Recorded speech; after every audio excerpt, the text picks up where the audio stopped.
All right, folks, this is Wild-Billiam here with you again today. I've got Jeff and Things sent me a challenge lock. It's made out of an old quickset cylinder. So let's go ahead and get started. I think he did this for the Western Massacre Locksport from Cheese Grits and NyQuil giveaway. So I told him I'd be more than happy.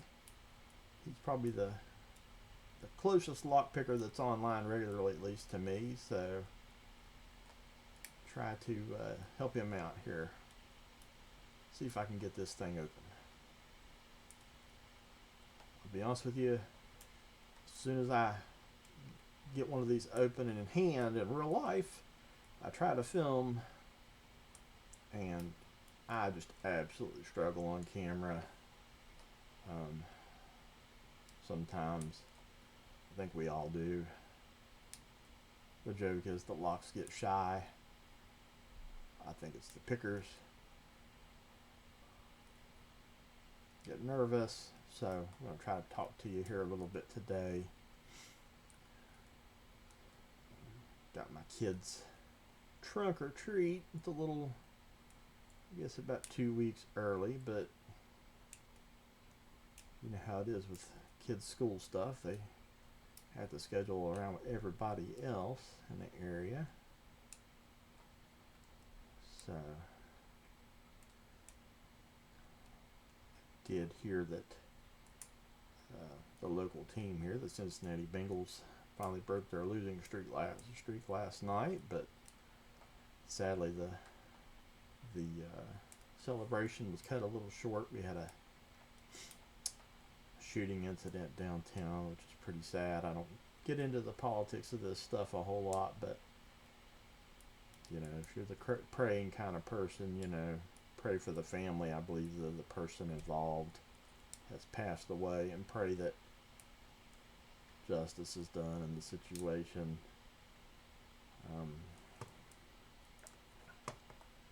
I'm generally pretty pro Second Amendment. A lot of it because the people that you don't want to have the guns are going to be the ones to have the guns if you try to take the guns away from those of us who have doing things by the law. All you're going to have left is the criminals. So take measures to protect yourself, because nobody else is going to.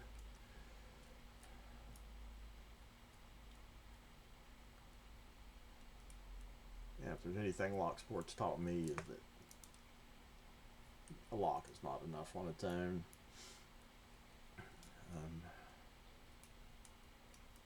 You need some cameras. You need good neighbors that pay attention for you, all of which I have here.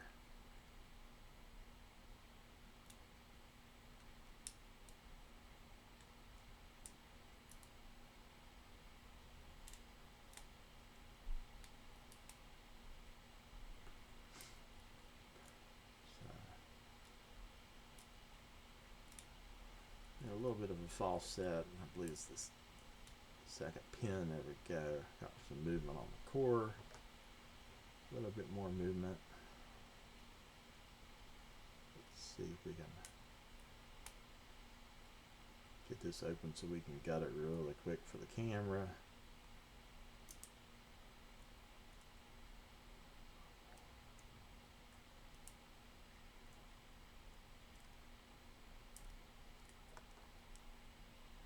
It is the second pin. It's just, he must have a really crazy deep spool or something in here.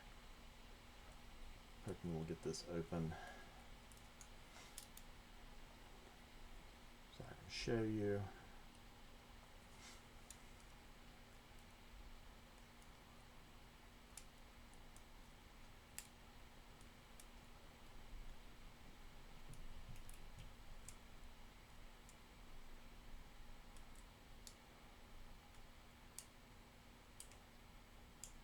If you don't know Jeff, I'm going to make sure I put a link to his YouTube in here in the description. pretty cool guy. Here's a pretty cool intro with a little, I'm not sure what the instrument's called, like a little, it's almost like a steel drum, but it's done with your hands.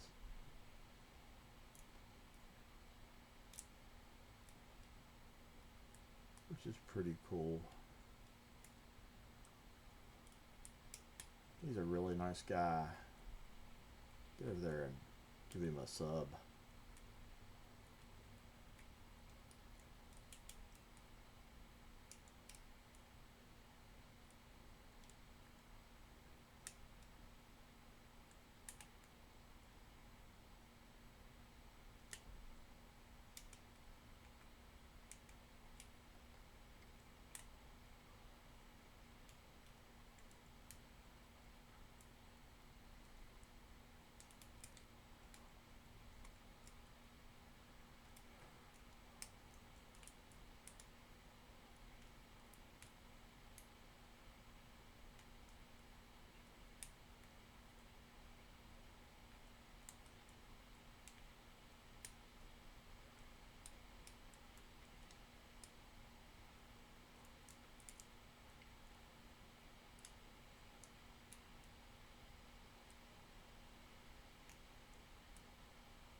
There we go.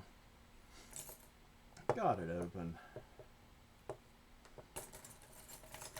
Very interesting use. And of course I've got it locked upside down here. So there we go. Use the back of the pick there to grab it. And put it back. Let me grab the key here.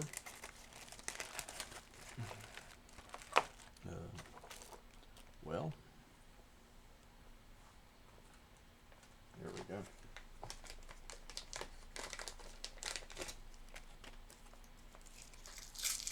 I forgot the name of the lock. The lock is actually called Hot Mess. There we go. There's the key.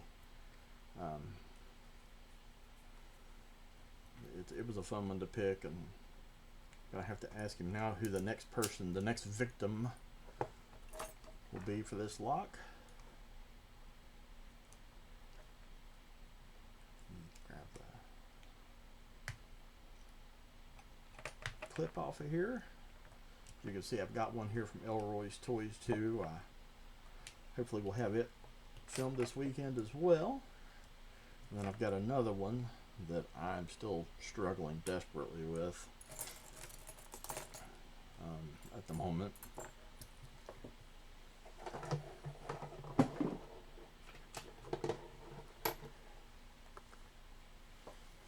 Let me grab a shim.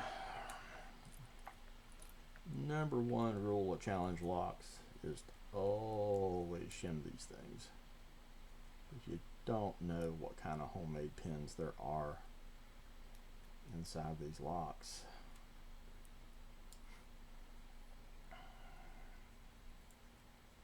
Okay. Grab my little pinning tray here. You can see I'm working on a quick set smart key as well. Let's dump out these pins. Ooh, I'm going to show some fun stuff here after I get this done. Ooh, first one looks like a, actually, let me adjust you a little bit so that you can see what's going on. And I got this. That looks like a nice homemade serrated spool. Ooh, a torpedo in number 2. That's probably what was giving me so much grief. It's like maybe a standard in 3, or maybe you put a little taper on top of it. Number 4 looks like it's standard. Number 5 is standard as well. But if we get up here, we can see that he's done some over milling here to create a little bit of a a spool trap. I'm guessing there's probably a spool in there, and driver number 3, but these first 2 are threaded. So let's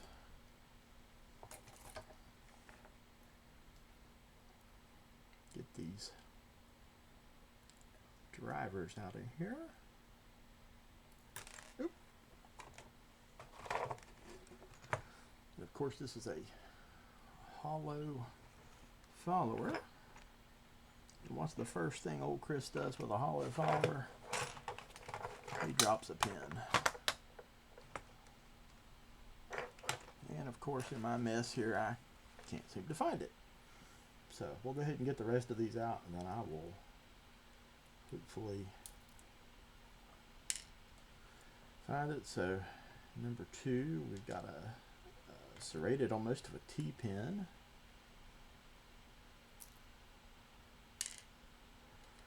Number 3 is a spool. And number 4 shot out on me. Number 5 here looks like almost kind of a T-pin like pin. And I'm going to pause you. Well, I'm actually just going to leave this running, and I'll trim that out while I find yonder pin that I dropped. So, pin number 4 looks like a kind of a serrated or a serrated spool.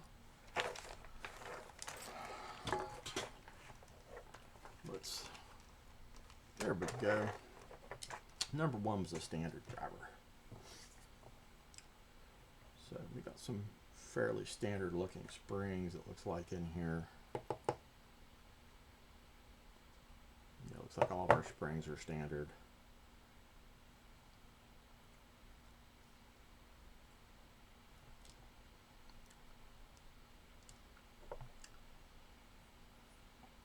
I don't see anything special in this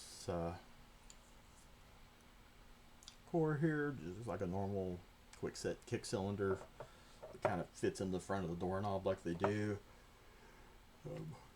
So bring them up here to you again so you can see kind of these almost homemade T-pin looking pins.